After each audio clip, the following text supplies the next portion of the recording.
she had to leave to get her medication. And William's here, Melissa. Good to see you, man. The Chase Center guy, right? You still working there, right? Cool. So that's the Warriors home there. Okay, I think we can go.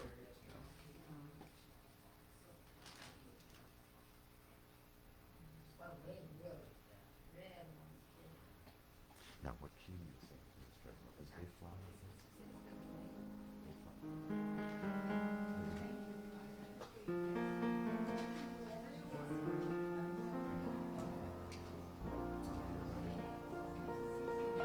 Anyway, I'm Thomas. That's the end.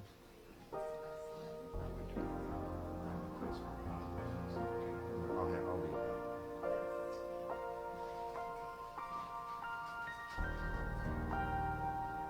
There it is.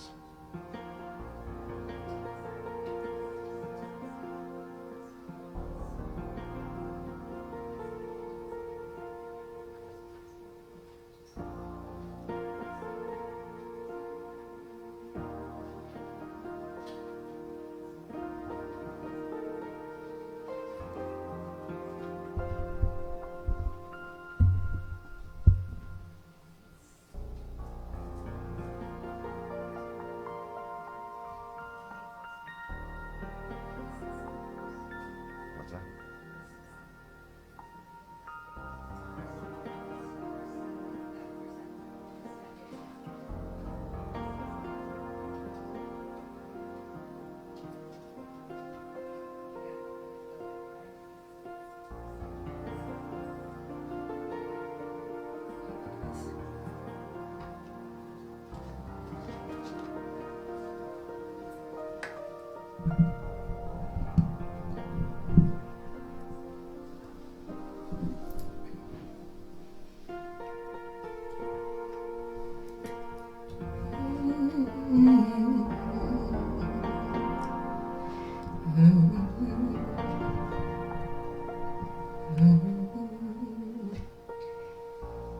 In this very room,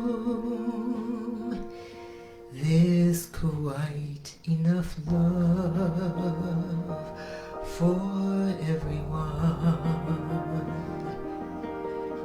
And in this very room, there's quite enough peace for everyone.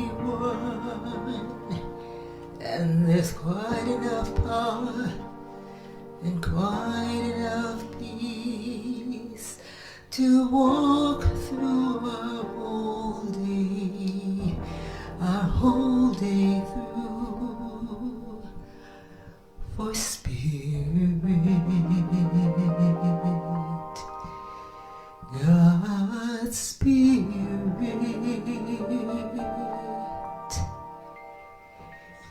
is in this very room,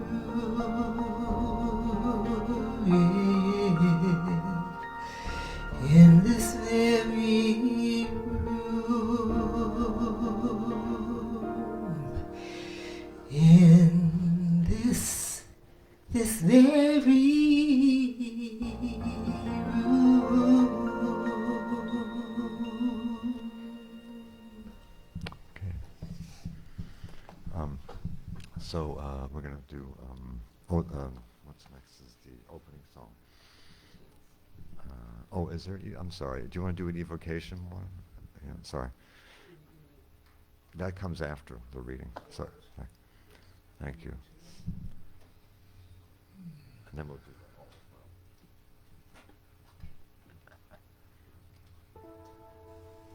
Giving thanks and praise for once again coming together with beings of like heart, mind, spirit, and nature. To know there's one life, one mind, one power, one presence, one eternal living nature. That lives and breathes and has its being in and through and as all in creation. Living and breathing and having its being in and through and as being the severances of center. Which point you're living all truth centers, all truth seekers, everywhere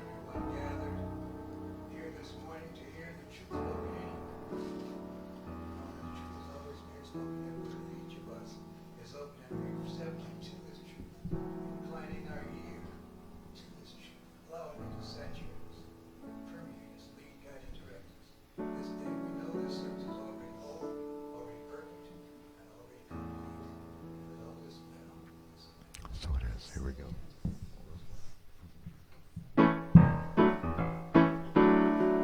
All is well. All is well in my soul. All is well. All is well. All is well in my soul. All is well. All is well in my soul. All is well in my soul. All is well in my soul. All is well in my body. All is well in my body. All is well. All is well. All is well in my body. All is well. All is well in my body. All is well in your body. All is well in my body. All is well. What else? In the center. All is well in this center. All is well. All is well. All is well in this center. All is well. All is well in this center. All is well in this center. All is well in this center. All is How about well. my mind. All is well in our mind. All is well. All is well.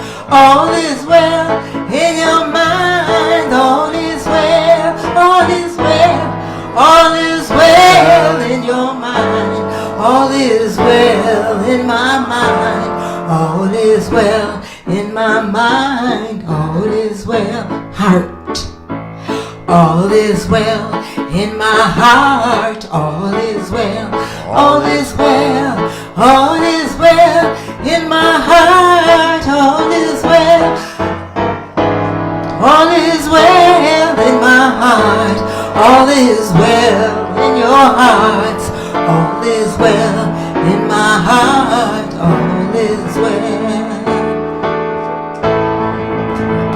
All is well.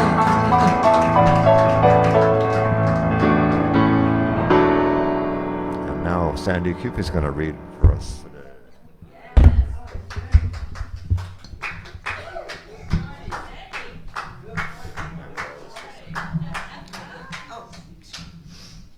I think I can. Because it gets recorded. Okay, sure. Thank you. Good morning, everyone. All is well. So I've been put to work as soon as I walk through the door, but that's okay. So today's reading is from the Science of Mind magazine. It's called Patient Expectancy. And the quote is from Miss Oprah Winfrey, who says, "You can have it all. You just can't have it all at once." Really, Oprah?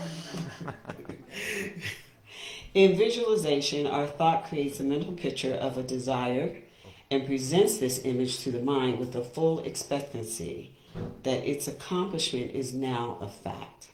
Meanwhile, we should patiently and expectantly wait for the law of evolution or unfoldment to bring the object of this visualization into our experience. We should always remember that the law need not be coerced. It needs to be recognized and consciously used. It takes the direction of our thought and itself finds the way, methods, and means of manifestation. Thus it has been written that it is not by personal power nor might, but by spirit. That's from Science of Mind magazine, 1932. Few of us enjoy waiting. Really? The advice to have patience while time ticks by does not help, especially when we're unclear what precisely it is that we're supposed to expect. Yes, yet most manifestations aren't instantaneous because they overlap with the choices of others. All must become ready for their roles. The law needs not be coerced, Holmes says. And let's add to that, neither do people need to be. For instance, the right job is now forming in mind, soon to appear in demonstrality. I probably said that wrong. If one place isn't hiring, someone else is. If one situation isn't fit, that's an invitation to move on to what perfectly suits us. seeking a new home, unless it's being built from the ground up, somebody else is currently living in it. Either way, it takes time. As the world measures it, our work is in our mind. Conceiving of it is already done. Then the law takes it from there.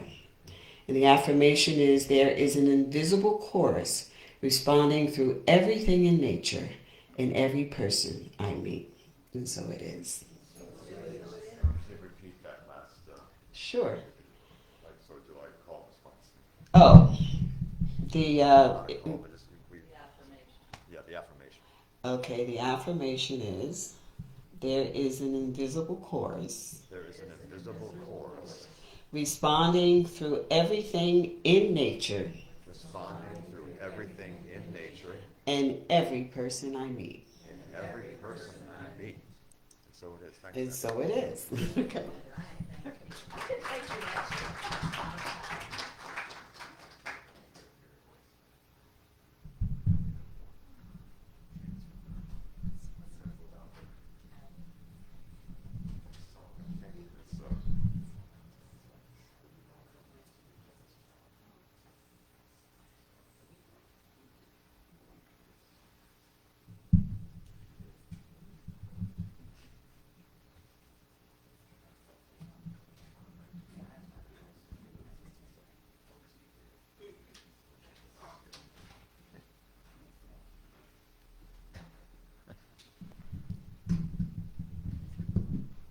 Yes, probably.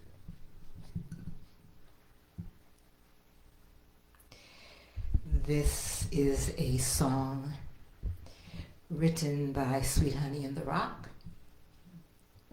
Who knows Sweet Honey in the Rock? I think Okay, great. Great people, great group.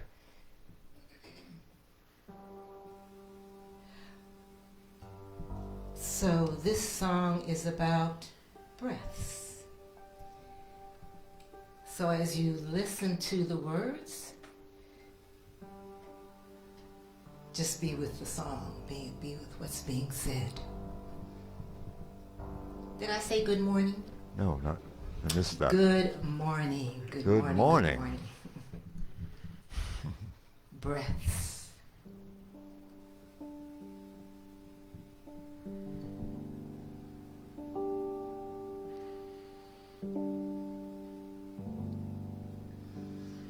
Listen more often to things than to beings. Listen more often to things than to beings.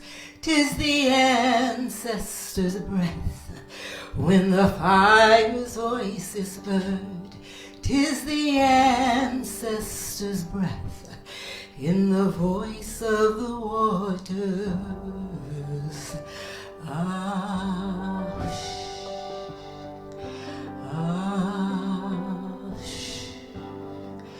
Those who have died have never left. The dead are not under the earth.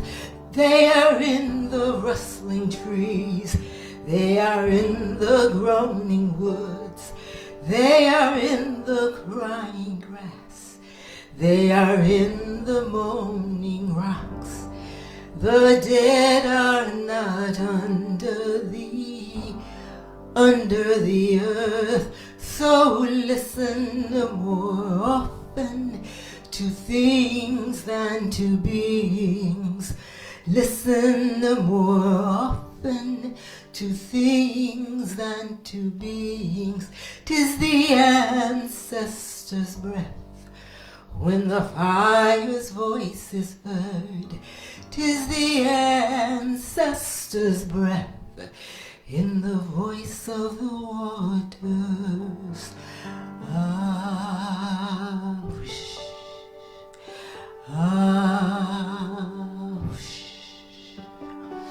Those who have died have never left. The dead have a pact with the living. They are in the woman They are in the wailing child. They are with us in our homes. They are with us in this crowd. The dead have a pact with the living. So listen more often to things than to beings. Listen more often to things than to beings. 'Tis the ancestors' breath when the fire's voice is heard.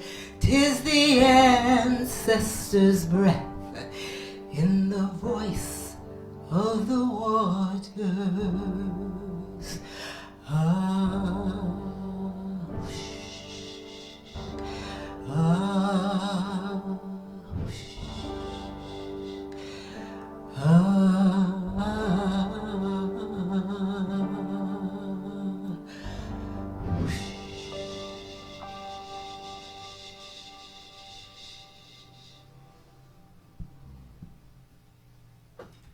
Thank you. Yeah, beautiful.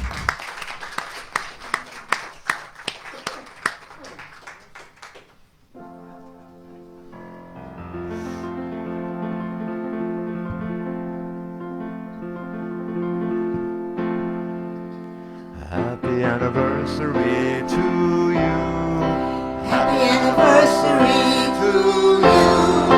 Happy anniversary, dear Wanda.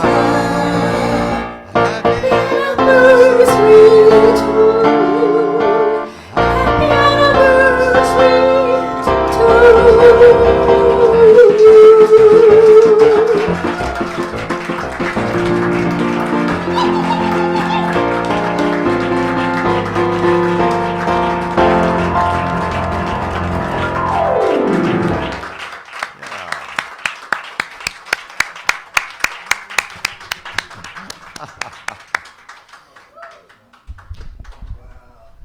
Well, it was.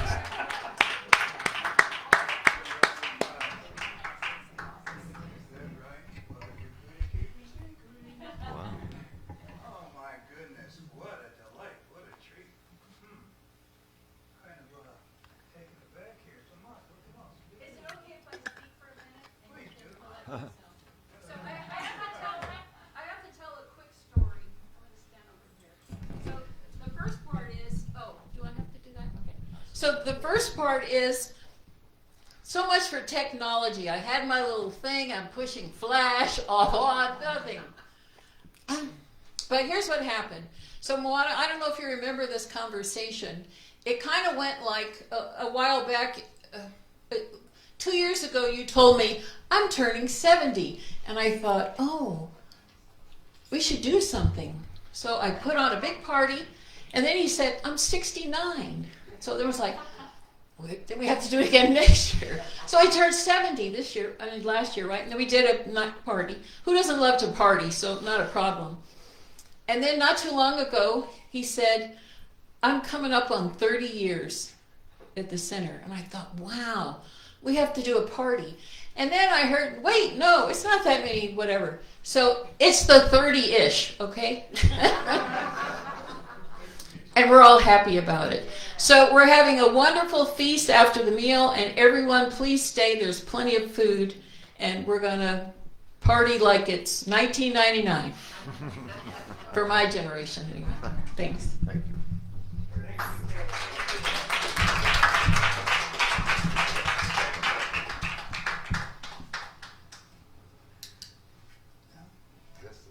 Okay, wow. Thank you.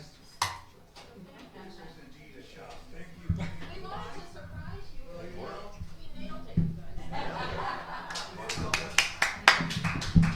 They say straight in the water, no splash, no ripple. Oh, it's not on. This is, You I are. have to be, I just turned my, no, I don't have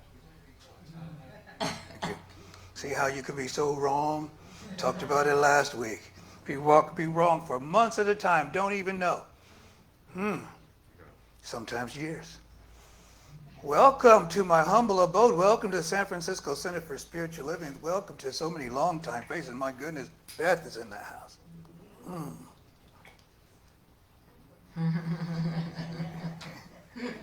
What's that?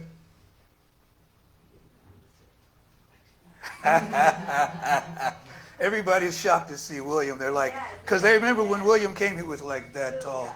And she just didn't know he was this tall. And so now he's like as tall as me and bigger as me and bigger. And he walks around and he takes care of me. When I say take care, he like ushers me around like I'm 90 years old. I'm starting to get used to it though, I have to admit. Oh, wow. And just everybody, thank you so much. Gabe T's in the house, Jasmine, grandchildren, Eleanor, my grandchildren, oh man.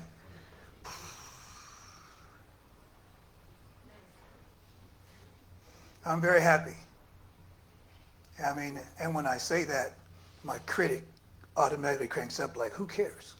You know, I'm very happy. Who cares? It's no big deal. You know, it's like, how dare you actually get your hopes up and actually think you get to have something nice, something special, something wonderful. Just talking. This is what's coming up for me. This is what we do here on Sunday. We process stuff, right? And so what is this thing inside of me that wants to shrink away from this? Okay, because this is where my good is getting tied up in bottlenecks. Because here is greatness. You are honoring me, saying, oh, you are the great Muata. Just like you believe you are in the bottom of your heart, somewhere you know it's true. And I'm like, oh, thank you for honoring me as the great Muata, but I couldn't possibly be him like that.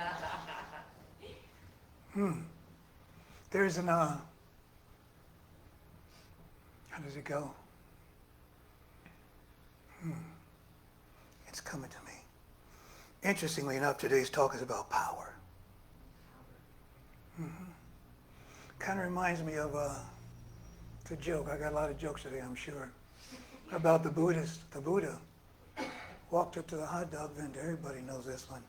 He said, make me one with everything. Yes? Cute joke. He gives the hot dog vendor a $20 bill, and the guy gives him the hot dog, and of course, it's a vegan dog. Of course, we all know this, right?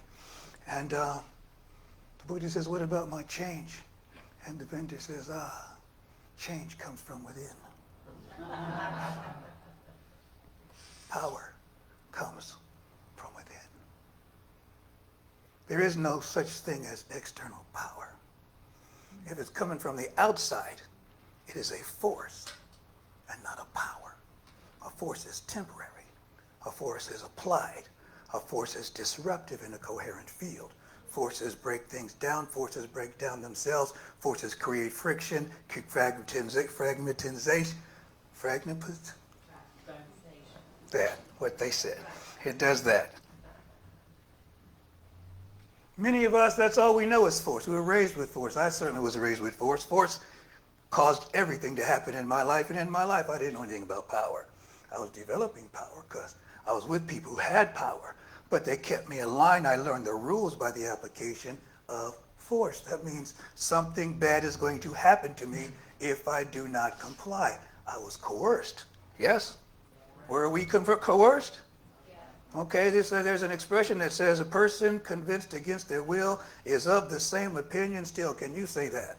A person coerced against their will is of the same opinion still. And no one's ever convinced you of anything that you didn't want to learn or do. Isn't that correct?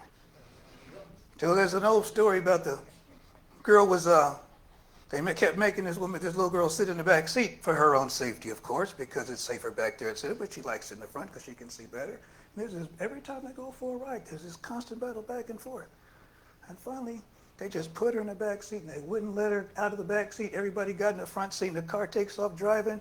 They're going for about 5 minutes, and the little girl yells to the entire car so everybody can hear, from now on, this is the front seat. You all are in the back. That's power. Something in us knows who we are.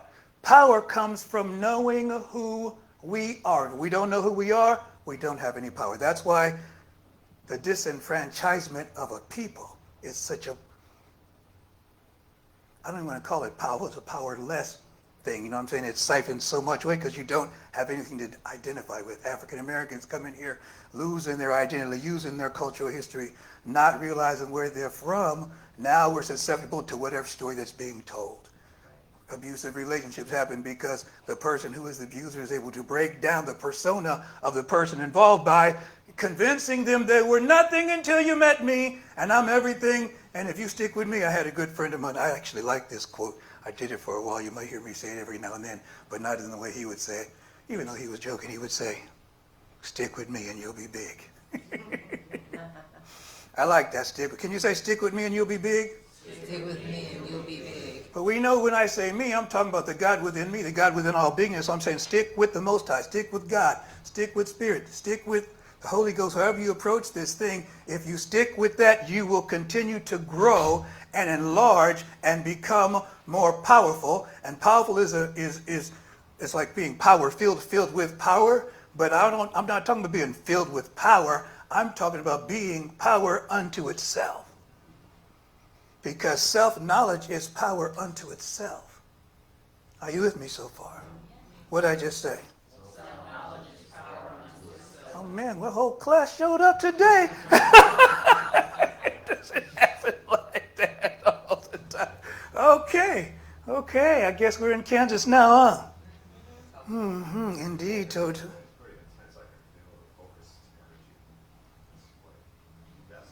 Well, we called power into the room today. That's what and we began talking about patient expectancy. I'm listening to Piranjali read this about the patient expectancy. Sandy read it. Okay, Sandy. God, I haven't seen you in so long, Sandy. Oh my gosh. Oh my gosh. Oh my gosh. That's like, what a treat. And it's crazy, I've been thinking about you for like a week or so. So I'm not shocked to see you. Power unto itself. Power unto itself. I am power unto myself because I know who myself is. And myself is not an individual. None of us are individual. An individual is something that happens all by itself. It stands alone. And nothing in the universe stands alone. Everything in the universe is in relationship to something else. God itself, himself, herself must be relationship because everything that God made is in relationship to something else. And so God must be this gigantic, huge relationship that we're all having with ourselves and one another. It's a universal intelligence that's speaking to each of us all at the same time in the language of our preference, in the language of our knowing, in the ways of our choosing, in the ways of our doing. It's a universal intelligence propagating itself in such a fashion that we can all feel it simultaneously. We're all doing this divine dance of consciousness. We blink in and out of this idea called reality. And the idea called reality is the idea that we live in a three-dimensional plane limited by physical existence. That we can understand everything. We can comprehend everything. We can know everything. We're in charge of everything. That we are in charge of the universe. That's reality. Also called the Matrix.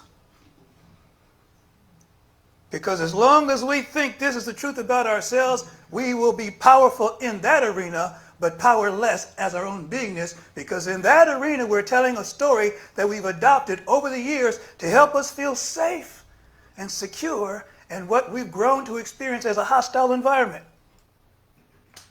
How many people believe the world is a hostile environment? Well, let me try this then. How many people actually believe the world is a peaceful place and I'm perfectly safe within it? Okay. Well, see, I'm a person who blinks in and out of that, okay? I'll admit, sometimes I'm deep in it and I know I'm not scared. I said it last week, ghost, beast, man, and devil. I'm not scared. And other times, a little child can terrify me. You know what I'm saying? It just depends. But the trick is to be able to do like Dorothy and click your heels together 3 times and go back home. Home is the place where I am not in charge of anything.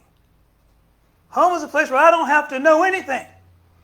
Home is the place where the power and the presence of the divine occupies my persona, my beingness in such a fashion that I completely lose sight of the story that I'm telling about myself, the story of woe, the story of lack, the story of limitation, the story of poor little Muwata who didn't get his needs met, who now the world doesn't understand, and he's not achieving his goals. And I know, and I got this story of woe, and we all have a story of woe. We all fit in there somewhere. And whatever, to the extent we're telling the story of woe, we are taking the power of our own being. And I mean, I'm saying the power, that thing I said, the power unto itselfness that we have, that power unto itselfness. We're taking the one thing that we, oh man, you guys got my name in the back under these, oh man. Oh man. Oh man, that kind of took me off guard. I read this as Reverend Muwata, what? That's you, they're talking to you. Man, this idea of power.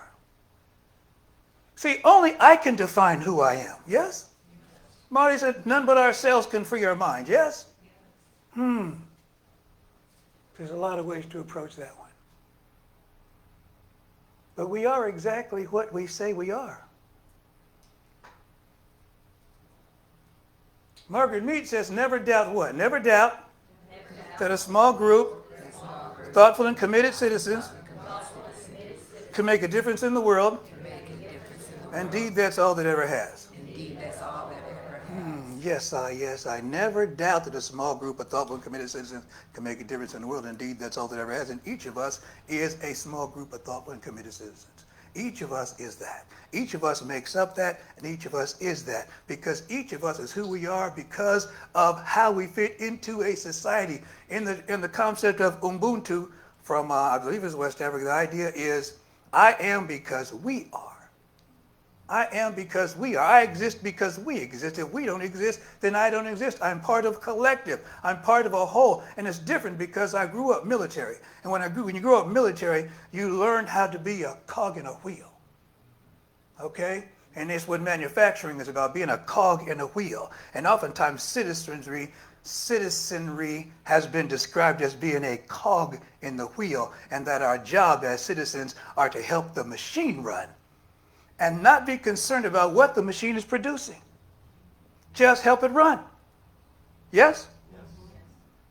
Which means, if it's antithetical to who we are and what we are and how we see ourselves in the world, we throw our concerns and our passion, what's important to us, away, and we just make sure that the machine survives.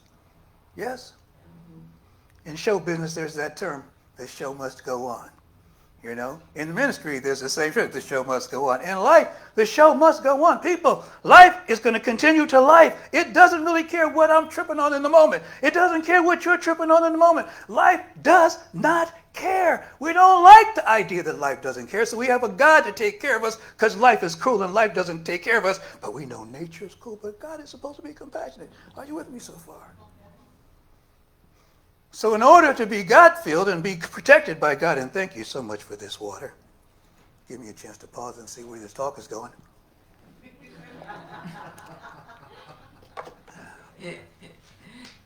Because I do not know. But you see, it's about power. And I know the power that I am. The power that I am is the power of God made manifest in the flesh. I actually know, I don't believe this, I have conviction that I'm a walking, talking, living, breathing expression of the divine. That everything in my life is here to serve me. That everybody that's in here right now is here to serve me. That you are here at my sufferance, my permission, my desire. And I know this is true. I'm convinced that this is true. My conviction is solid because I believe that's the truth about me for each and every one of you. And reciprocity is the law of the universe. What'd I say? Reciprocity is the law of the universe. What's reciprocity? Tell me what reciprocity is. The law of the universe.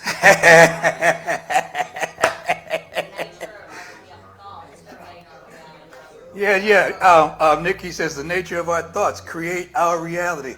Not even so much what we're thinking. I like the way she said that the nature of our thoughts, the sum total, the gist, is continuing to produce that which we actually believe. And if you want to know what you believe, take a look around your life and it will show you exactly what you believe, exactly what I believe. And sometimes, you know, every successful enterprise has to do something at least once or twice a year.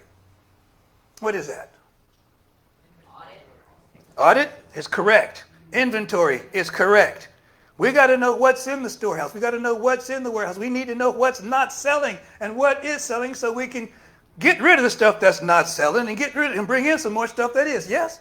Isn't that the way business works? And so it is with our lives. We have to recognize what is it about me that is not working. Well, the part that's not working is the part that believes that there's something wrong with me. And how do I know that there's something about me that believes there's something wrong with me? Is because when I look out at my life, I can see a bunch of flawed people. Y'all are messed up. Nobody walking around perfect like me. Man, I loved it. That was Morris Day. People who know me know what I'm about to say. Morris Day, was back when Prince was just really coming. We did the Purple Rain. Morris Day was big. He had a group called The Time, and he had a song called The Time. And there was a hook from that song that I just love. I used to sing it all the time. Every now and then I'll work it into my, and I'm working it in right now, so you all know that song. It goes, ain't nobody bad like me, baby, baby, can't you see? Can you see that?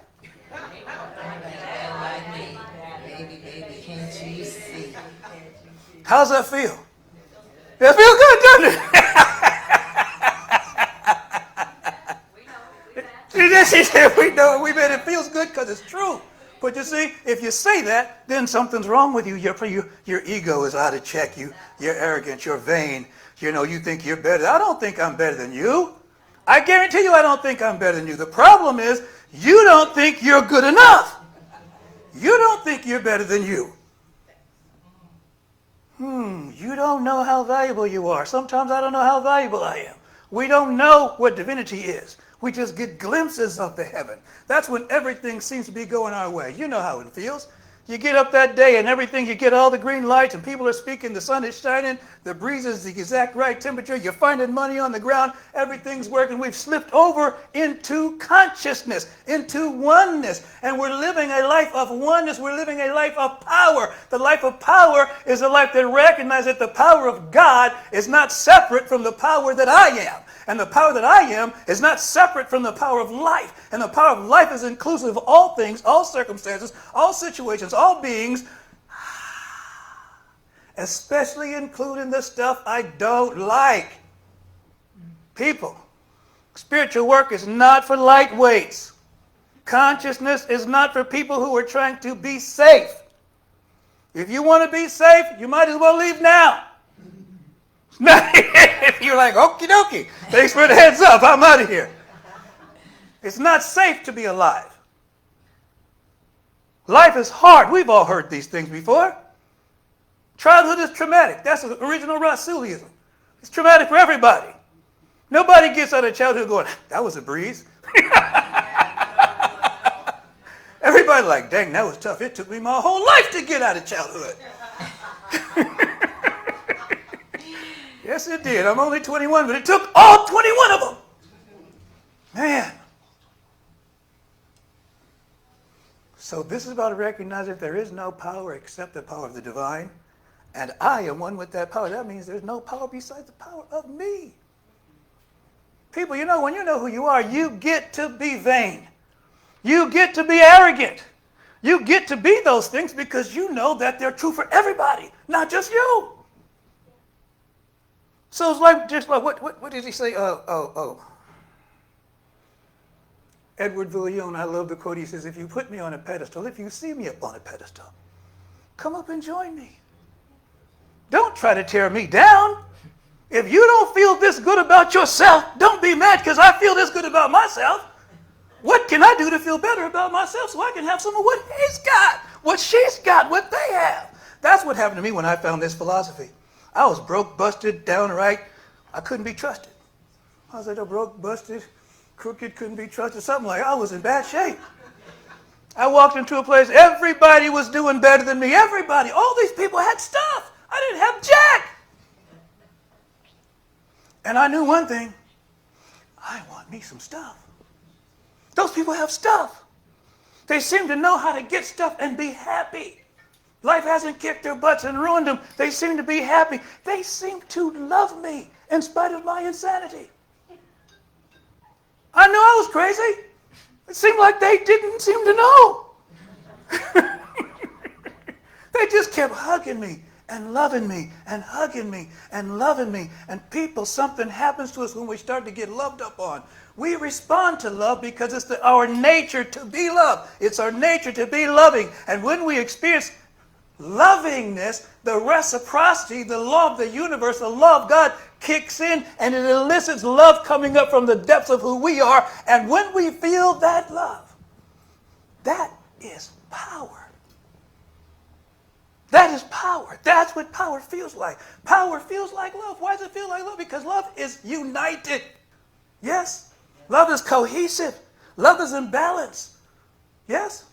So when you feel it coming, immediately everything balances out. All the systems that are out of balance all of a sudden get balanced. You look different. Now there's a different look in your eye. There's a different determination. There's a different knowingness. And what I'm talking about is learning how to experience this at the spur of the moment, at all times, regardless of circumstance. It doesn't have to be an anniversary or a birthday or no. Power is power all of the time. Say that.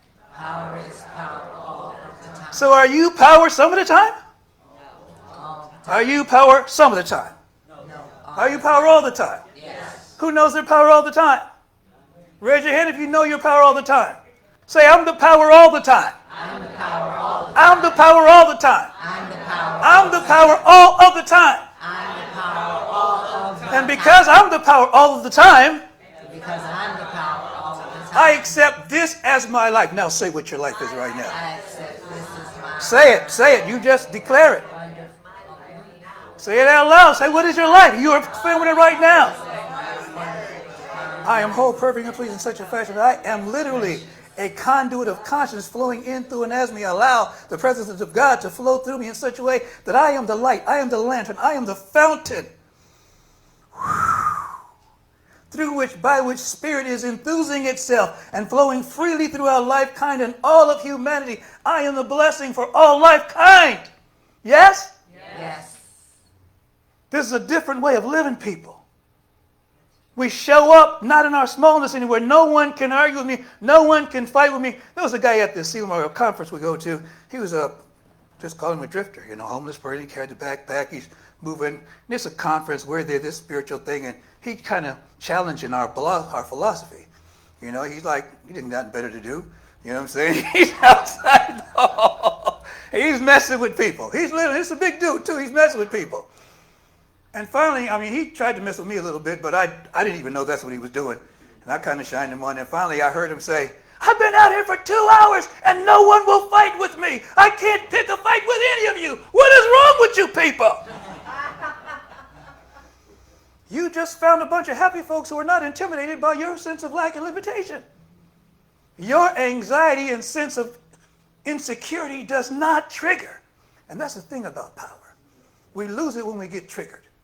Something happens that reminds us of a disempowered moment, an unempowered moment where we felt weak. And then we feel that triggers us, and that weakness floods us, and we get angry right away because we don't like the way that feels. Of course, it's those people's fault that we feel this way, but we're the one who's carrying around the injury that got tweaked by what they did. And the reason why they did it, so it would tweak us and we could heal it, because you can't heal something you're in denial about its existence.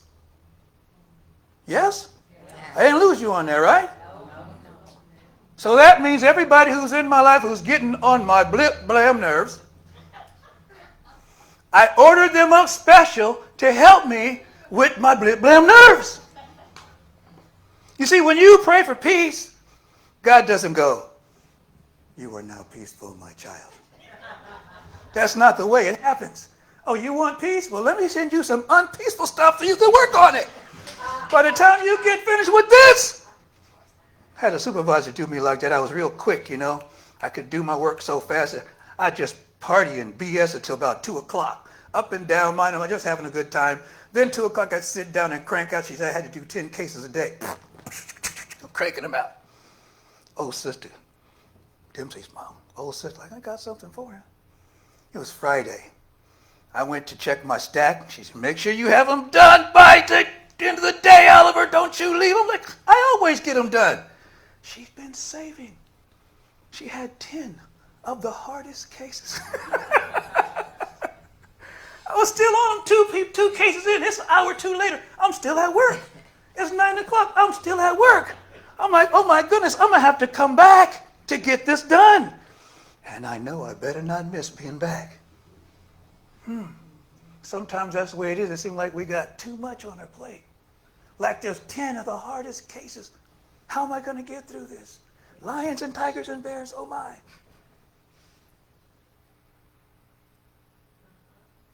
What's that? Yeah, I hear you. Yeah. We don't get what we want, people. We get what we expect. The law of expectancy was in what Sandy read earlier today. I didn't realize I was going to make the, see if I can read this. Few of us enjoy waiting. The advice to have patience while time ticks by does not help, especially when we are unclear what precisely is we're supposed to expect. Yet most manifestations aren't instantaneous because they overlap with the choices of others. So we're waiting for everything to fall into place. You with me so far? Can you say when it looks like things are falling apart, When it looks like things are falling apart, they're really falling together? they're really falling together. What's that? When it looks like things are falling apart, they're really falling together. So that means when it looks bad, and I'm at my wit's end, and it looks like I'm about to be overwhelmed and devoured and made no more, and my existence is on the line, and I'm terrified, I have to remember that when it looks like what? Things are falling apart. It got quiet. It got quiet, boy. It got quiet. That description was just a little too real. Huh? I said, oh no. Everybody got quiet. Because here it is, people. I have to know there's more to me than flesh and bone. Power is the knowledge that there's more to me than flesh and bone. Power is the realization that there's more to me than the circumstance I'm in. As a matter of fact, the circumstance that I'm in is just one aspect of my being. It's literally something that I pulled up to work on today. It's my project for the day. Sometimes people show up as the project for today. I might not have to forgive you tomorrow, but I dang sure got to forgive you today. Because right now, guess what? You're on my blam nerves. And I know that my blam nerves that you're on right now are just here for me to work on my stuff. Because when I work on my stuff, you won't be on my blam nerves no more, because I'll develop the capacity for that not to hurt me anymore, for that not to harm me anymore, for that not to be the reason why I can't have my good in my life anymore. That will no longer be the reason I can point to and say, that is why I can't have my good. That is why I'm not happy. That is why the proof that the world is picking on me. I transcend that, you see. I go to a place where that is no longer a threat. And now all the energy that I've been given that one idea, all the lack, all the limitation, all the fear, all the dread, all the poor pitiful me, all of that I'm going and defending myself with all the power that is, I get to take all of that now and go, blow it into the fertile fields of my good. Use that same energy for what I actually want instead of trying to fight what I don't want, because where attention goes, power flows. Where attention goes, and when I'm putting my attention on what I don't want, I'm just empowering what I don't want with the essence of my being. I'm giving the God fantastic, whole, perfect, and completeness of Muwata, the oneness of Muwacha, the seamless integration of Muwata, and I'm giving it to what Muwata doesn't want.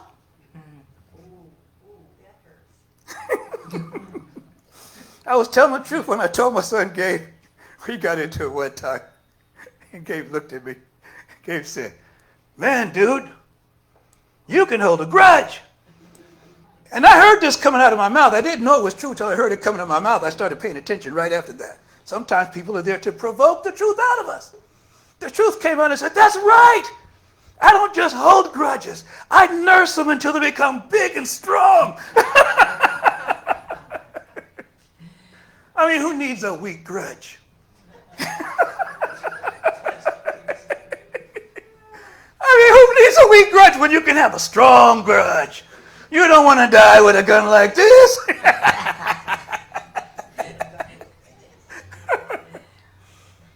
So I had to learn how to stop nursing my grudges, you see. How do I stop nursing my grudges? I stop having them. Well, how do I stop having them? I've got to quit thinking about them as grudges. Well, how the heck am I stop thinking about them as grudges? Because they are grudges. I don't like what they did. What they did was wrong. They're grudges. How do they stop being grudges? They stop being grudges when I realize when I decide they're not grudges anymore, they stop poisoning me and start promoting me. When I decide, the old lady said they're not Haynes till I say they're Haynes. The pitcher throw the ball, he says strike. The catcher says ball. The umpire say it ain't nothing until I call it. What are you calling your life today? What are you calling yourself today? What are you putting behind the I am? Is it I am hungry? I am angry? I am lonely? I am what? I am whole. I am perfect. I am complete. I am one with the infinite, indwelling, and self-existent God. I am a walking, talking, living, breathing expression of the divine. And what's true for me is true about everybody. And see, this is the freeing part, because I don't have to be this all by myself. I know it's free about everybody, and I get to spend all of my time and all of my power convincing people that this is who they are, and it is fun. It's heck of fun. Especially people that don't really want to know. And you know how they don't want to know? They're on my nerves, you see. They're on my nerves. They must not really want to know. They're on my nerves. See, they're on my nerves, so I got to make sure they get it. Okay? Because I'm not going to get my gold star today as long as they don't get it. And they can't get it until I can forgive myself for whatever happened in that circumstance with them. And I have to forgive myself for feeling powerful enough in that circumstance to actually feel like they victimized me. I'm sorry, people. I'm sorry, people. I'm sorry, Mwata. I'm sorry I got to tell you the truth like this, Mwata. Everything comes in my life to serve me. That's power. I shared a story a few weeks ago. I kind of felt like I shouldn't have shared because it showed me at the depth of my despair and the commitment I made at the depth of my despair that it changed my life. I talked about the last time I had a fight with somebody, and every time I took it easy on that person, they came back and they hurt me. And I remember making the resolution. This was a friend of mine. I knew his family. He knows my family. I realized no one's ever going to take advantage of me like this. I'm not going to show mercy ever again. I decided I'm never going to be merciful as long as I live. If I ever have a conflict with anybody else, I'm going to take them out. Or they're going to take me out. One of us is going to leave the planet.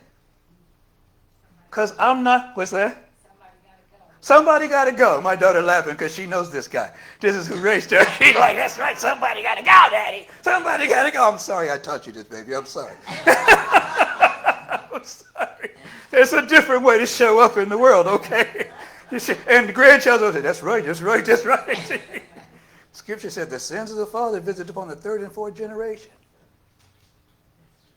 What are we talking about? Oh, my grudges. Got to let it go. So now, and what's come out of that is this right here. It's called gratitude over grievances, people. Gratitude over grievances. Because no matter what my grievance is, if I scratch the surface, if I dig deep enough, I'm going to find a reason to be grateful. You say, well, no, this was horrible. What happened to me? Yes, it was horrible what happened to you. Yes, it was. If you need somebody to agree that life sucks and it sucks on you really worse and you're the whole, yes, it's true. Your experience is worse than everybody else's. I mean that. And their experience is worse than yours. And yours is worse than everybody's. Are you with me so far? See, if we can just accept that truth, then we can get over the feeling that it's not supposed to be this way. Because people, what's supposed to be is the way things are. What did I just say? What's supposed to be is the way things are. Islam, I read this, I heard about Islam. They say, what befell you must have been for you because it couldn't have befell you if it hadn't been for you. What befell you must have been for you because it couldn't have befell you if it hadn't been for you. Meaning the universe is structured in order in such a fashion that whatever I need to grow to achieve the highest, greatest, grandest expression of myself, I'm ordering up special the moment I decide I want to grow. Some of us don't want to grow. They're not in this room. The only people in this room are people who choose growth. You can't stand next to me and not want to grow. My vibrational frequency for growth is too great. The vortex for growth around me is too great. If you don't want to grow and you come around me, you're going to get sucked into a growth vortex and be completely transmogrified into somebody you don't recognize, because you will be turned into somebody who does want to know. And then you can't lie and say you don't really want to know anymore. Because if you didn't really want to know, you wouldn't have stood so close to the vortex that knowing was no longer an option. Are you with me so far? This is how we feel about ourselves when we know who we are. I'm not bragging on Muwata. I'm bragging on us. When I was a boy, I read the story of Paul. They said after Jesus died, Paul was doing the work, and that people were being healed when Paul's shadow walked by. I was like, dang, he had to say nothing? I mean, Jesus put the mud on the man's eyes. He said, go forth to be healed, sin no more. He did some stuff. Not Paul. He just walked by. I understand that, see, being a soldier. When a general walks by, he don't have to say nothing. You snap to attention because he has the authority, and authority is an aspect of power. Not just because of him being in the military, but generals have an air about them. You see, they're used to getting their way.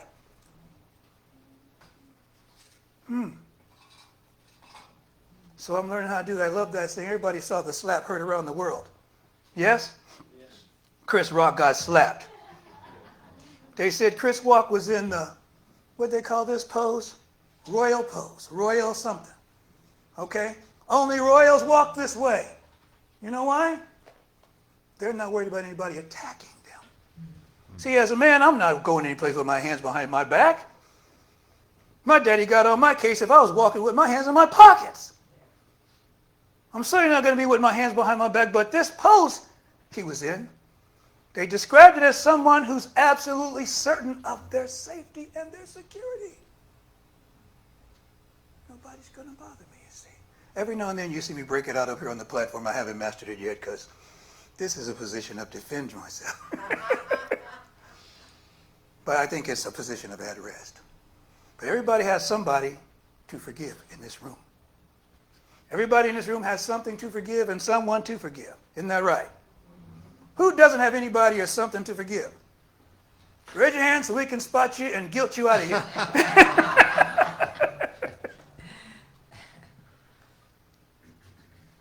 The person to forgive is ourselves for feeling like we could be damaged. People, don't take this lightly, what I'm telling you. The greatest gift you'll ever give yourself is the gift of invincibility. I'm invincible. Why am I invincible? Because God is invincible. God is one with everything, so there's nothing to oppose God. So saying God is invincible is really a non sequitur. I'm invulnerable. I can't be harmed. Unless I decide to be harmed. A guy was joking about COVID one time. He said, yeah, I don't think I'll catch it. Unless I really want to. I'm kind of fast. So what are we saying about ourselves today? What is the predominant conversation that we're having? Who are the evildoers in our lives? We got some evildoers? The bad people. The low down, dirty no-goods, I used to like to call them. Sometimes they just go by the name relatives. Sometimes exes, sometimes partners, sometimes parents. Whoever it is, wherever it is, whatever it is, here's the magic formula. Forgive yourself for feeling like you weren't powerful enough for that situation. If you can let you off the hook, you can let them off the hook. Whatever God it is that you now serve, whatever it is you are now getting the idea of your own omnipotence, your own omnipresence, the idea that you're whole, perfect, complete. This is not a new idea about you. This is not a new truth about you. This has always been the truth, yes? Yes. Is it new? No. Has it always been? Yes. So was it true then? Yes. So it was true then, yes? Yes. So we just weren't aware that it was true then, yes? Yes. So can we give ourselves permission to not be aware and let it be okay that we didn't know so that we can now know and not drag the not knowingness around? Because sometimes we just drag in that not knowingness. I'm just do this, just dragging it. We tired. The not knowingness is just deeper and deeper into the knowingness. Yes? Yeah. So, we're going to have to do some work on this. Somebody's going to have to stand up and tell me what they're forgiving themselves for not knowing what. I'm going to start off. I'm forgiving myself for not knowing. Really? Okay. Sometimes I'm looking for something small, but I couldn't use the small one. But it's not like y'all don't know I got anger issues. Okay, I have really, really bad anger issues. And it's really a trip because I don't see myself that way at all. I see myself as like Sir Galahad. I really do. I'm such a great and wonderful person. Stop laughing, Ron. It's not that funny. But I can just get around in my life and see the upset people. See the destruction and say, obviously there's something about me that I don't understand. So rather than making everybody else wrong and being mad at the world, which I'm quite good at, I can make everybody wrong. I get to just say, you know what? Dude, look at the track record. You got angry, you did this, you get angry, you do that, you got anger issues. Let it be okay that you have them so you can work on them, because if you don't admit your roof is leaking, you'll never fix it. So my roof is leaking, I got angry. Now I know what to do. When I find myself angry, I get to just shut up and sit down. I don't like it. But I already know where I'm at right now. I'm out of integrity. I'm out of the oneness. I'm making decisions based on ignorance. I'm creating an ignorant life for myself. As long as I stay in this place and think this is my reality, I am about to mess up big time, because I'm about to believe all the vile that comes out of my mouth. I'm about to believe all the vile that comes out of my mind. I'm going to say it with the authority and the creation of somebody who's actually trying to create a masterpiece, because that's the way I roll. We don't come a little bit. We come correct every single time. We bring it all every single time. So we have to watch what we say. We have to watch what we're thinking about, especially what we're saying about ourselves. And there ain't nobody or nothing better than Muwanta Rasuli. Can you say that about yourself? Yeah, nobody badder than John Steiner. Say, wait, Nabu, say it for them. They don't know. Say it out loud, Nabu. They don't get it. I'm going to bring her the mic. No, you got to hear this. This is grandchild number 1. What do you say? Ain't nobody better than Abu. Ain't nobody better than Nabu. She's clear on that. She's clear on that. And it doesn't mean that I'm better than anybody. So what are we going to do to honor ourselves today? Say that? Who's that? We're going to forgive ourselves. Who's going to forgive themselves? Oh. Wade. Thank you. I'm about to say it wrong. Thank you, Wade. Wade's forgiving himself. Who else forgiving themselves? Let yourself off the hook. Take a holiday from the lack, limitation, fear, dread, deprivation. Whatever still we're telling about the low down, dirty, no goods. You know what? They can have it. They don't deserve my blessing. They don't. But I don't deserve my curses either. And that's what happens when I don't bless them. And since I don't want to curse myself, they get blessed by default. We can like that way.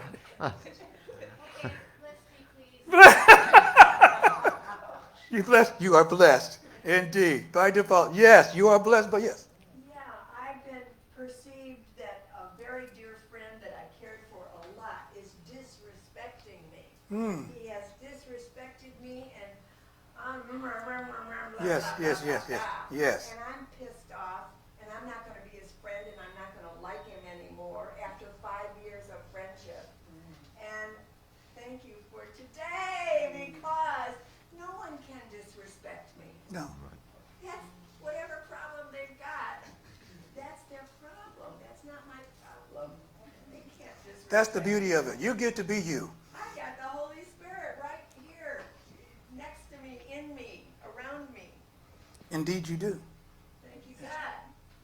Going on to forgiving myself. Yes.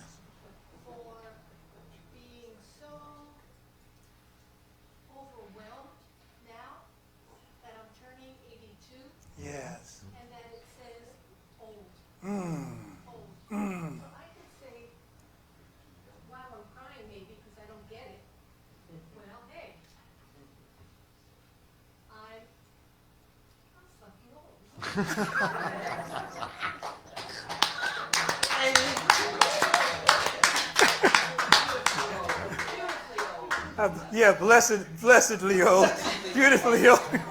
Because I want that to be a bonus, you know. Because there are benefits of being old. There are benefits. I was just going to say there is no day. Something else. There is no they in the first place. Ain't but one of us here. There ain't no they. That one right there, people don't want to talk about that one today. We don't want to talk about the no they. But we'll probably be doing it next week. So good for us, because we're up here blessing ourselves. Okay, going after the big ones. I need blessings because really, I say it like it was easy. It's not easy. And I don't even know why it's not easy is that I'm in a category. And in a category, I've always said, no, I'm flexible. I'm not in that category. Don't judge me that way. And here I am saying, I am in this category. I am in this category. I am in this category. Instead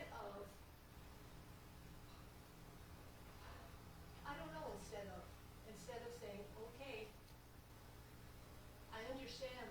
My healing is when I say, I understand when I would feel this way. I understand it. And understanding it allows me the place to forgive having not an easy time. Not having any free time? Easy time. Easy time, okay. When I'm listening to you, I'm dealing with it on my own, you know. I'm 71, 82. You know, it's a progression. It's our own judgment we've had all the years about this age that now comes in our faces and kicks our butt. We know we've had a thing about old people. And what we think about old people and what we think about the stuff that old people go through. And then you look up and some of these things are true, but you don't really think you're old just yet, see. Some of these things might be happening, but I'm not old. But I hear what you're saying. You get to that place, Gabriella, when you say, damn, I'm old. This is not a phenomenon. Pardon me. This is who I am now. I've reached this stage of life. But you know, I'm only old. What's that? What a blessing. It is. What a blessing. Because not everybody gets this far. And not everybody gets this far. I'm sorry, and looks this good. You got to feel good about yourself. You got to feel good about yourself, okay? There's something wonderful about who you are, right where you are, but just guess what? I tell these people when I'm counseling, and they tell me how bad it is and what the person did to them. It's so bad, it was so horrible, and I'll say it could be worse. And they go, what? It could have been, oh yeah, it could have been way worse. They say, well, how could it have been worse? It could have been worse because you could have been them. You could have been the person who does not know the truth. You could be the person who's galloping off, you know, charging the windmill, knowing that you're correct, then killed a dozen windmills up and down the coast. Being right about stuff. Okay? So the good news is you're not trying to be right anymore. You're just trying to be real. Being real means I'm willing to tell the truth. Telling the truth means I'm willing to look at myself. Looking at myself means I'm willing to excavate a consciousness of dread, of lack and fear, of limitation. I know wholeness is the bedrock here. So I'm like you see them with the little brushes and they're dusting through everything. They're excavating an old lost civilization. And every day we are excavating the lost civilization of wholeness that rests and abides in each of us. And every now and then we get a find. And what it looks like somebody's annoying us. But that's a relic. Oh, Lord. Oh, that's a relic from the past. That's come to the present to be recognized as the gift that it always has been, instead of the curse that we made it at the moment of its inception. Are you with me so far? Yes. You are the power. The power is you. The scripture says the power is in your own mouth to bless or to curse. So what are you giving the world today? What is your gift to the world? And we can know that by our gift to ourselves. And we can know that by our gift to the ones closest to us that endure our ignorance in its most profoundest state of unawareness. God bless. Thank you.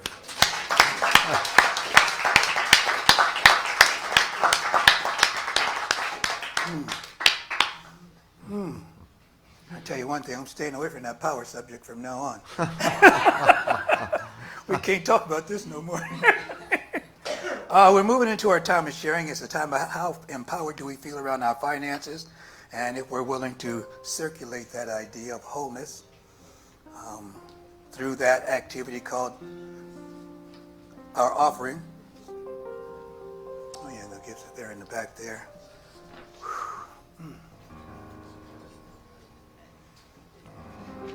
I'll take this moment since you're stopping to say if you want to give online, it's the address is give@sfcsl.org, and that's PayPal and Zelle. Thank you. PayPal and Zelle. Give at sfcsl.org. Thank you. We have a prosperity affirmation. Please repeat after me. From a consciousness of abundance Consciousness of and abundance centered in gratitude, and centered in gratitude, I generously give. I generously give. I accept the gifts I accept the of gifts prosperity and abundance as I demonstrate divine circulation in my life. And gratitude I freely give, Gratitude I freely give, and grateful acceptance I freely receive. and grateful acceptance I freely receive. And so it is. I am remembering who I am. I am remembering who I am. I am remembering. I am remembering. I am remembering who I am. I am remembering who I am. I am remembering. I am remembering. It's funny, when I started thinking of this song we sing all the time goes with today's sermon so well. The being of power. You know, when I'm remembering who I am I that angry, frustrated person, or I am the being of power? Yes. So anytime during the day, frustrations come up. What a great mantra. I'm remembering, I just had to share that. Indeed. And I really, really like what Dave said. I know you don't like it. We're not going to talk about there is no day. When you remember that there is no day, then who am I really angry at? Absolutely. Myself. Yeah, Well, everyone. exactly. Which is why self-forgiveness is the beginning, middle, and the end.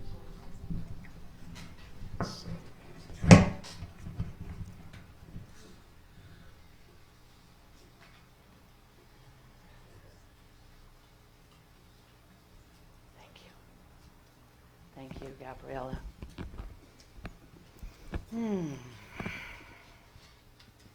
How beautiful is community. And how grateful I am for these offerings, these tithes, these gifts of the generosity of the heart, knowing that it blesses the San Francisco Center for Spiritual Living as it blesses each giver, and that it is multiplied in the universe as joy, as love, as prosperity, as health, and as abundance. And so gratefully we receive, and so it is. That's what it is.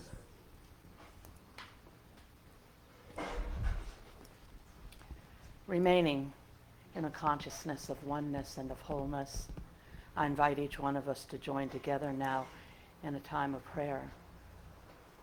And as I stand here, I stand as the one. And so I speak the word in first person and in present tense, because the truth is that there is only one. So what I speak for myself, I speak for each one of us. And so in this moment, in this absolute moment, I turn within. I follow my breath to the center of the soul, and it is in this place that I realize, that I recognize that there is one absolute power in the universe. It is that power that has raised every mountain. It is that power that has carved every valley, has rooted every tree, and causes all waters to flow. That power has illuminated the day and the night, and it has illuminated the very essence of my being. There is only one. We call this one God, we call this one by many names, but we know it to be the center of the soul. For the truth is that God has loved itself into existence as the life of all beings. And in the quietness of this place, I breathe the very breath of life, knowing that God is continuously breathing me.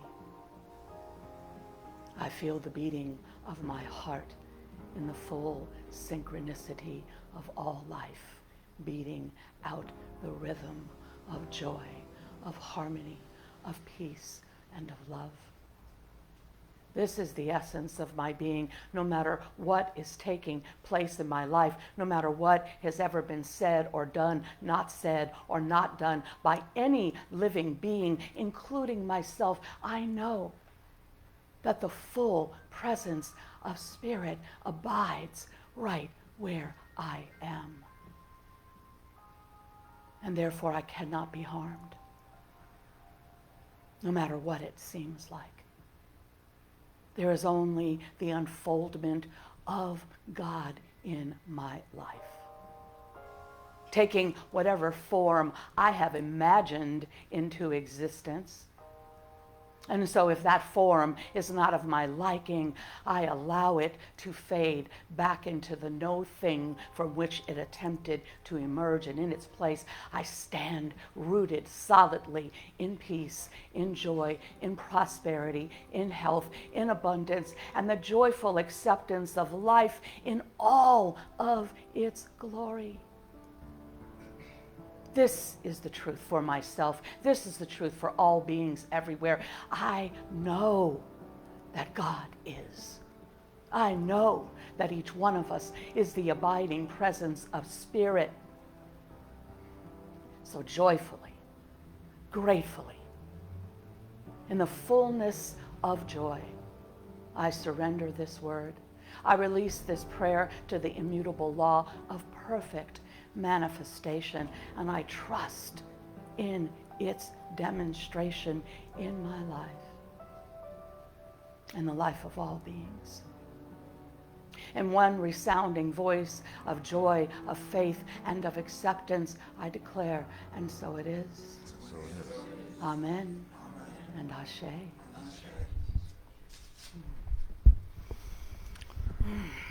Thank you. Thank you. Announcements. Well, Boy, oh boy. today is the celebration of the 30th anniversary of Reverend Mwata as the senior minister of the San Francisco Center for Spiritual Living.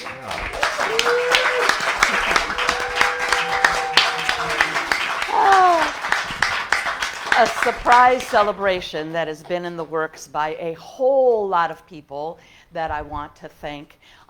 Since August, I think it was, Michelle and Alicia and I have been talking since August about this and inviting everyone to join, and it is really wonderful to see so many people here. Reverend Mwata used to say a lot that it is not the center and its people, it's the center as its people. And we know that that's true, not just because we are filling this space right now with all of this love and all of these blessings and everybody that is attending online, but it is the truth no matter what is taking place in our life. We are connected to one another. And I just want to say that that connection solidifies itself in so many ways as the minister holding consciousness for a center. You know, within those 30 years, I'm sure it is countless numbers of people that have been counseled, that have been prayed for. The number of baptisms, the number of weddings, the number of funerals, the number of memorial services, the number of just holding presence. If you were to look at a lot of the churches within religious science, it actually is not very common for a minister to remain for 30 years holding a center as its people. So I just want to say, Reverend Mwata, while he's putting on his shoes over there, that it's no small thing. It's no small thing. And no matter what it may feel like, and we can look at size, we can look at prosperity, we can look at all kinds of ways of the impact that you have had within this center and the thousands of people, those that remain, those that have moved on, those that are here, those that are not here, those that have passed. I want you to know that the song that you sang, Breaths, was a song that I requested. It was sung at both of my parents' memorial services. Because it is the reminder that it is not just our physical form in the ways that we connect with one another. We connect so beyond that. And the person that holds that so dearly is our beloved Reverend Muata. So I wanted to say that to you.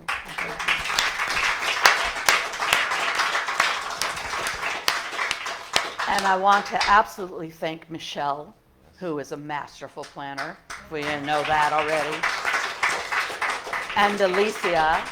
The two of them have been plotting together. I want to thank family for turning out, all of you. Thank you so much. Eleanor and Fatima, Messiah, Nabu, William, Gabe, Jasmine, all family, and those that couldn't join us. And just everybody. Thank you all so much. It's a joy to be here. Eve, thank you for anchoring that. You do that just about every week. I know there's a sign up in the back to be trained on how to do this, but I want to thank you for that and for the newsletter that you receive. If you're a part of this community, Eve sends it out. What's that? And the secret? Oh, yeah. She sent out a secret newsletter. She took you out of the newsletter flow and sent out secret newsletters to everybody about this. I've been sending secret text messages to folks just having a good all time over. with me. He doesn't know. Al and Lindsay send their blessing. They're out of the country. They send their blessing As as well. usual. So, yeah, I texted them. That's so cool. it's been a little bit of a campaign. It's been pretty wonderful. Well, I'm thinking also that all the folks and spirits that are Yeah. here brings back memories from, I was here over 30 years ago. Too, Oh, yeah, as a John, sub, you but have. it's like, so the spirit is here for probably Yeah. hundreds of people, but Hundreds thousands of probably people. passing through. Yeah, John's been holding it down for forever, John. And it's no small thing because music lifts us, music anchors us, music soothes the soul, music allows us to grieve, it allows us to celebrate. So it's not a small thing what you all bring. So thank you both Thank you. very much.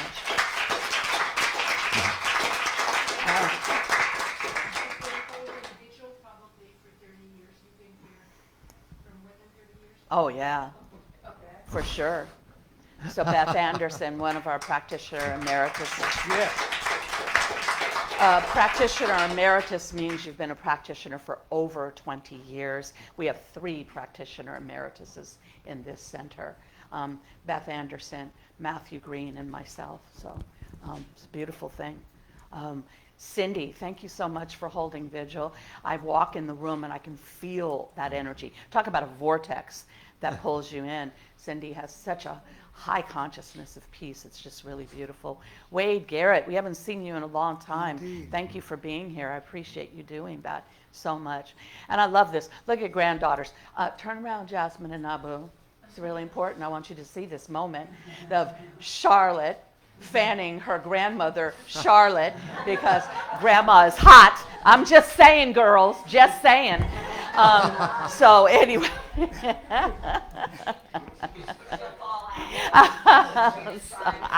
Hey, that's all right. I'm loving it. I'm loving it for sure. Daniel English, who's not with us, anchors a couple of things in our center. One is boxing fitness on Saturday mornings.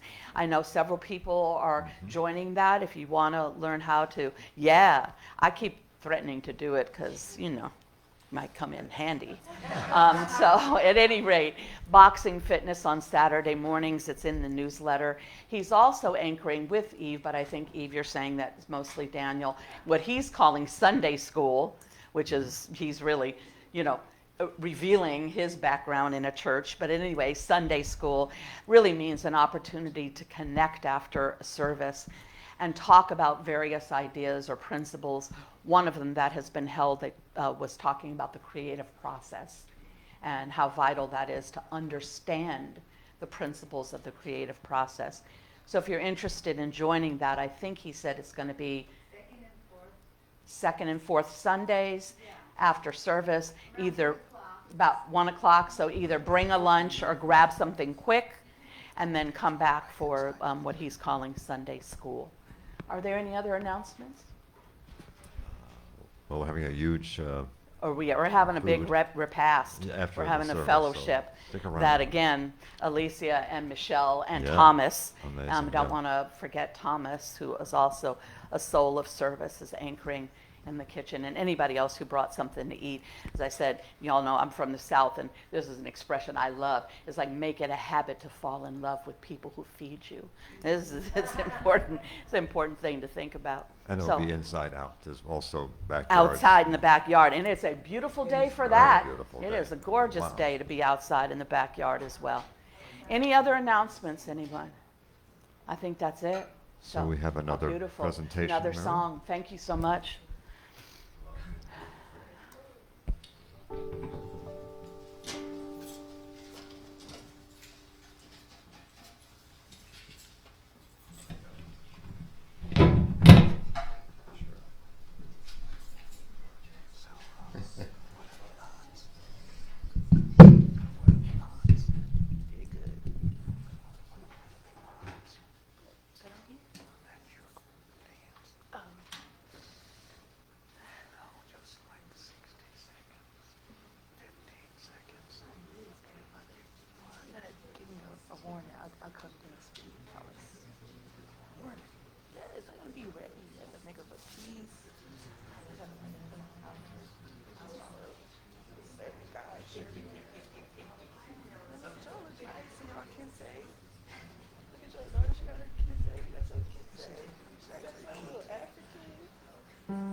We're already having fellowship.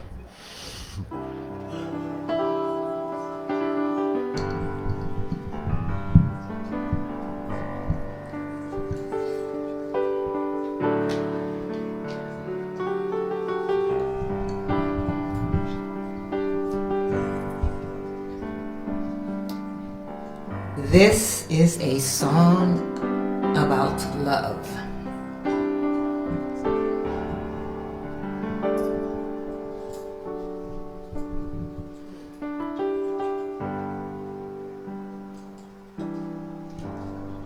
So when I'm singing, feel it in your heart.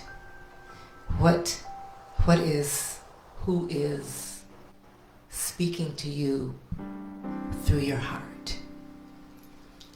And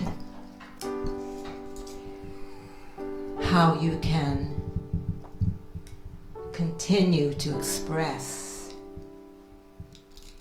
love. And so we all know that there are times when we do not express love. And the opportunity is when you feel yourself in that space of taking it away, or I'll never do that again, or you know what we do.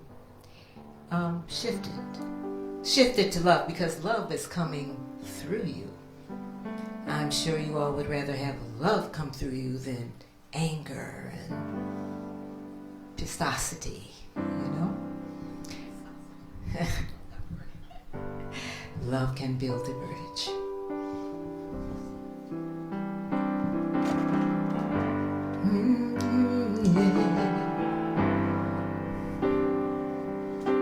Oh, yeah.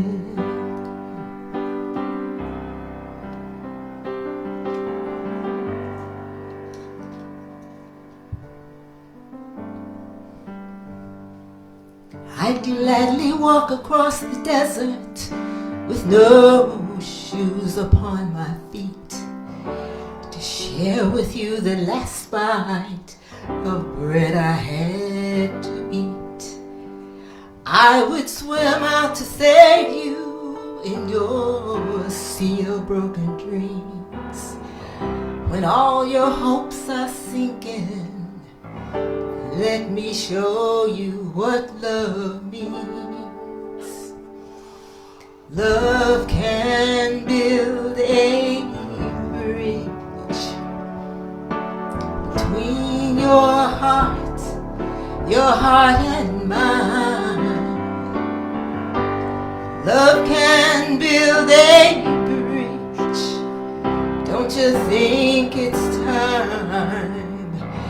Don't you think it's time?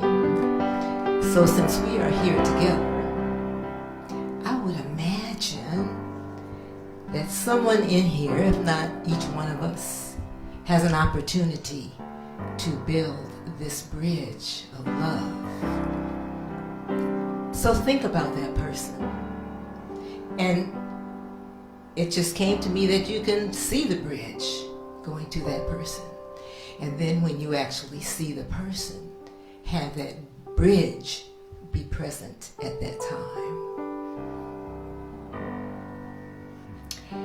I would whisper love so loudly that every heart could understand that love and only love can join the hands, tribes of man. I would give my heart's desire so that you may see that the first step is to realize that it all begins with you and with me. Love can build a bridge between your heart and mine. Love can build a bridge. Don't you think it's time? Don't you think it's time? Now, I would love to hear you all sing. So let's sing about love can build a bridge between your heart and mine, between your heart and mine. Love can build a bridge. Don't you think it's time? Don't you think it's time? Don't you think it's time? So for some reason, I want to do that again. Yeah. So let's do it one more time and think about the people. Because I know you're in here, I'm in here, so I know we all have bridges to build with love to someone. And it's a good thing that we have that gift, because we do have it. Here we go again. This is the last time. Love can build a bridge between your heart and mine, between your heart and mine. Love can build a bridge. Love can build a bridge. Now what? Don't you know it's time? Yes. Don't you think it's time? Let's say, don't you know it's time? Don't you know it's time? Don't you know it's time? Come on now. Don't you know it's time? Don't you know it's time? One more time. Don't you know it's time? Oh yeah, yeah, yeah. Don't you know it's time? Oh yeah, yeah, yeah. Thank you, choir.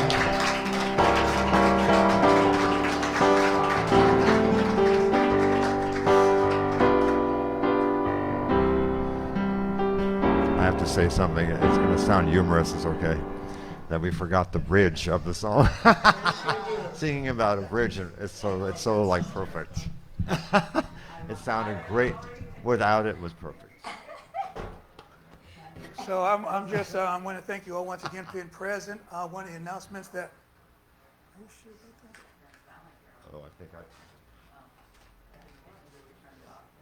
turned it off. Okay. There you go. So, need to make sure you're aware that we do have practitioners available for prayer after service. And who are the practitioners that are available? Cindy, Piranjali, Beth. And she goes to old lady. You know, and I want to make sure I say this right. Our new practitioner is not here. See if I can get this right. She's at an event right now. And her, Magdalena of Soria, and it's called DAN. It's this, oh my God, I don't want to mess this up, you guys. She's at an event that's honoring children that are deceased for a variety of different reasons.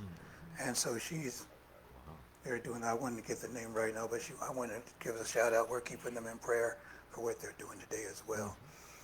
Absolutely grateful for this particular service. Wow, grateful for the people that showed up today. We're in full bloom, and that's always good. Practitioners, Piranjali, thank you for following up with doing the service. Eleanor, Nabu, William, Jasmine, Gabe, Fatima, Messiah. Didn't I say William first? Yeah. No? Okay. Yeah, William, yeah. There's it showed up thank you for this. Here's the thing about getting older too. Getting old enough that people start giving me flowers because they don't know. You know what I mean? They give me my flowers now because they don't know. Well, we don't know how it's going to be. You better go tell them. And it feels good. It's like maybe I did something right with my life. And so all I can say thank you.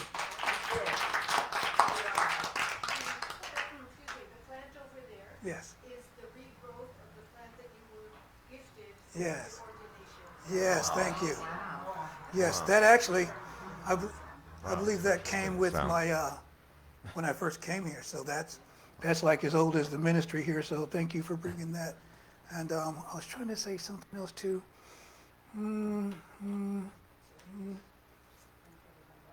Yeah, for all the planners and all that, you conspirators, thank you. And it's time we're going to have our fellowship, so the chairs go out, the tables come in, people know how to make that work. There was one thing I was trying to say, it's escaping me, so I'm not going to let it bother me. We're going to go into our prayer and know that, no one's asked me this, but I'm just going to say the key to my success. Nobody asked me, nobody cared, but I'm going to give it to you anyway, free of charge, not extra. For 30 years, I've just tried to be a loving presence here. And I haven't been a lot of things, but I've wanted to be a consistently loving presence. And this is the house that love has built. We've sustained it through that. And we've had our issues and challenges over time. But love has prevailed, love continues to prevail, and love is the reason why we keep coming back. And I'm just grateful to be part of that loving experience with all of you. Thank you. Love has prevailed. Thank you. Absolutely, love has prevailed.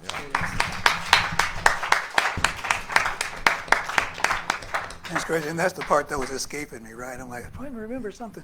So we leave here knowing that we're empowered to do and have the life of our dreams, the life of our choosing, the life that we expect. And we expect this life because we absolutely understand, without a doubt, without hesitation, with complete confidence and conviction. Please repeat after me. The light of God surrounds me. The light of God surrounds me. The love of God enfolds me. The power of God protects and watches over me. The wisdom of God guides and directs me. The substance of God supplies, supports, and sustains me. Wherever I am, wherever I go, whatever I think, do, or say, whatever I think, do, or say, God is, and all is well, and all is well, and so it is. So it is. And Ashe. So before we break things down, let's gather in a really huge circle today and sing I Am the Place Where God Shows Up. Indeed, each and every one.